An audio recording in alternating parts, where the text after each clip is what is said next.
What's your best price? What's the least you'll take? These are things you should not say when negotiating at a yard sale. Hi, I'm John. This is the Art of Selling Junk, and the rest of this video is dedicated to what you should do when negotiating at a yard sale. There's a big misconception about negotiations. It's this idea that people have that this is either a competition or it's some sort of confrontation. And it's not. This isn't something you win. This isn't something where you dominate the other person. This is just a conversation where everyone's trying to solve each other's problem. That's a negotiation. So that's how I want you to start your approach to negotiating at a yard sale. Is simply start a conversation with the vendor.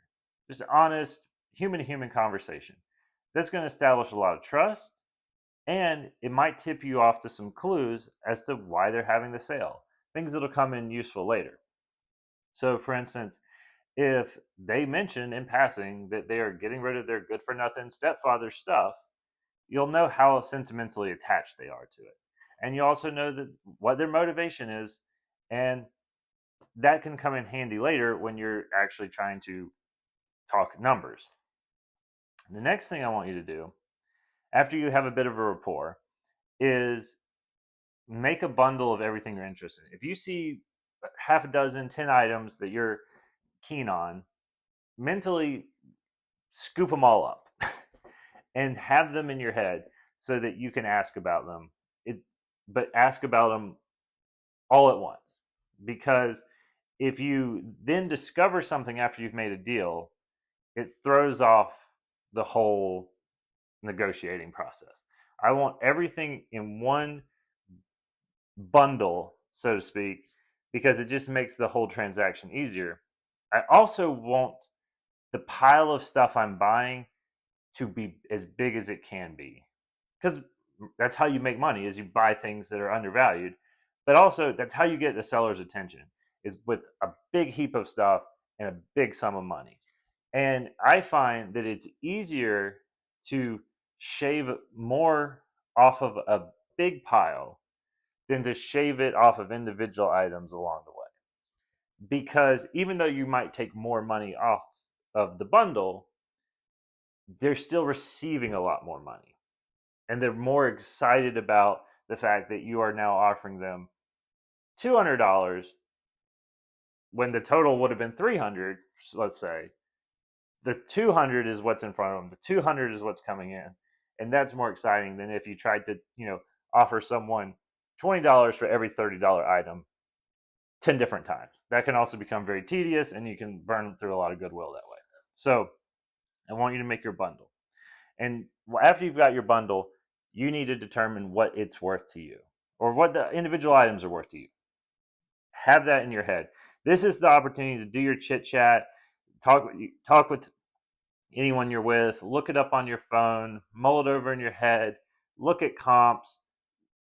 That you need to know what you want to pay, because I've had a lot of deals just flatline because I've asked before I've even thought about it. How much is that? And they tell me a number, and I have no idea if that's a good number. I haven't sat with it enough to even realize that's high, or I could make that work. So now I'm sitting there looking like a buffoon because I have nothing else to say after they've thrown out their price. So you need to know whether or not whatever they say, whether or not it'll work for you. And after that, I would go through and ask item by item what they're asking. And I wouldn't do this in a sort of a rote way, but just casually say, I see you have an old N64. How much are you asking on that? Or you have some old baseball cards. What are you asking on those? That way, you know where their starting point is if you bought just a couple of items. And then you can determine which ones you're probably not going to get to a deal on. And this would be an instance of, say, their price is $100 and yours in your head was 10.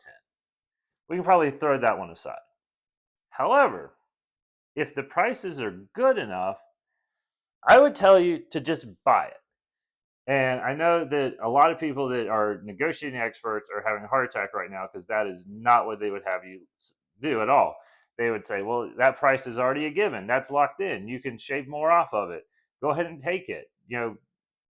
Chisel it down a little bit more. I have a completely different philosophy on that. You are also going to be a vendor selling something, just as they are. Whether they're in the yard sale and you're on eBay, you're in the same business. You're selling old stuff. And I don't like the karma of grinding someone down for the sake of it. Because I don't want that to come back to me. I don't want to get a bunch of messages in my inbox saying, "Can I lower the price?" or "What's the best I can do?" and all those things you're not supposed to say, right? So I just would rather be fair with someone. If they're putting a price on that works, I'm just going to pay it. I don't want anything to ever come back to me in a negative way. So, for instance, if someone ever looked up the thing they just sold for me and saw it online for 10 times as much, they won't be able to say I chiseled them down. They'll say, "Well, what did you pay for that? I paid $10. What did you ask? $10."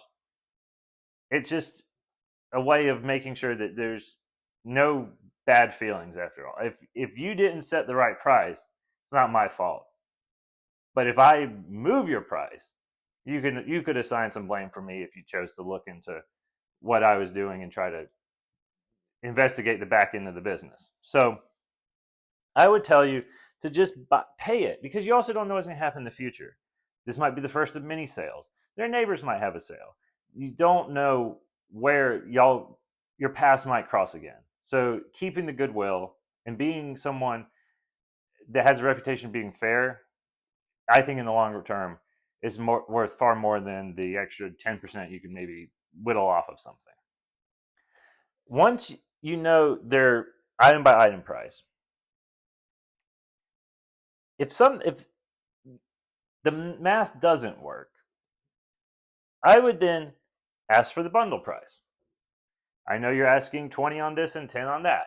What if I bought these 5 items? What if I bought all of it? How many more do you have? What if I bought all of them? That changes the equation. People want to move merch. They want to get as much money as they can coming in one swoop. No one wants to be out in their driveway in the hot sun at a yard sale or wherever they are. So the bundle price is a chance for you to get them to just acknowledge that you're spending more and kind of reward that. So hopefully they move a little just by you saying, "What if I buy these things? What about for the grouping?" Now, if that still isn't, the math isn't looking good for you,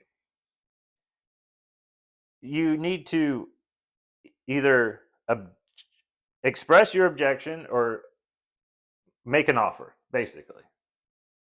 Say, "I can't do that because," or just say, "Would you take," and then throw out the number you would like.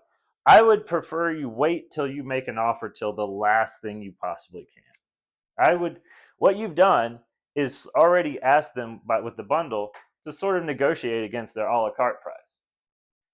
If you throw, I'm going to ask you to negotiate again before you throw out a number. So if you said, "I can't do that. That number is too high," they might say, "Well, I have too much in it. I wouldn't be making any money." Okay. Well, which pieces are you most protective of? Which ones are your favorite? What is the thing you collect here that you hate to part with? And then maybe you can throw that out of the bundle, cast that aside, and move on with the deal. Maybe they say, "I know those are worth a lot." Okay. Well, what do you think they're worth? Have a discussion about that. Maybe you can talk about the fact that, yeah, what you saw was actually not a sold comp on eBay. That was just a listing. Or, yeah, I agree it's worth that, but only after I do a little restoration work. Or whatever the objection is. Sometimes the objection isn't anything to do with money. Sometimes it's, "Gosh, I couldn't sell you that refrigerator for that. It's not even worth me trying to load it." "Oh, I'm not going to have you help me load it. I will load it." There's a whole host of psychological things that don't even come into play, but are reflected in what price people put on things. And I'll rephrase that. Sometimes the number has more than money attached to it. Sometimes it's sentimental value. Sometimes it's a notion that they had from a little bit of research or misguided uh, piece of advice they got from someone or an episode of the American Pickers or whatever. And all you have to do is sort of banter back and forth and see what it is they're really trying to, what really is the heart of their objection. And then if you can solve it, you've got a deal. Um, for instance, if someone says, "How much for everything?" Oh, I couldn't do much better than that because I know that's worth a lot. That's worth a lot, and I'm trying to make as much money as I can. Okay, so you want to sell them individually and not offer bulk discount. Well, I think that's in the thing to maybe bring up the fact that that's only contingent, that theoretical profit that exists is only contingent on someone showing up and wanting every single thing that I want right now. So you have an opportunity to wait for 10 customers or me.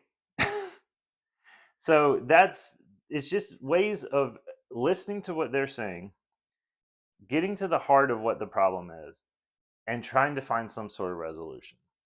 And bearing in mind that some of these things have nothing to actually do with money. If you can do this, and it might take a little bit of back and forth, buy the thing. If you can't, my last ditch effort is ask for help. Help is powerful. People respond to that, and just say, "Are you sure you can't help me out and do X number? Are you sure you can't help me out a little bit more?" And let's see what that gets. Usually, that can just close the gap, that little bit that you need to make the math work and make it a great deal for you. But all along the way, the theme here is that negotiating is as much about talking and listening than it is about the math or the numbers. And I think that's one of the things that I see so many times, and I absolutely hate it when I encounter it. Is you'll see someone at a yard sale across a booth, doesn't know the person selling from Adam, holds up a thing and just yells a number. 18. Price tag probably said 20, right? 18. It's not how it's done. That is just thoughtless stabbing in the dark.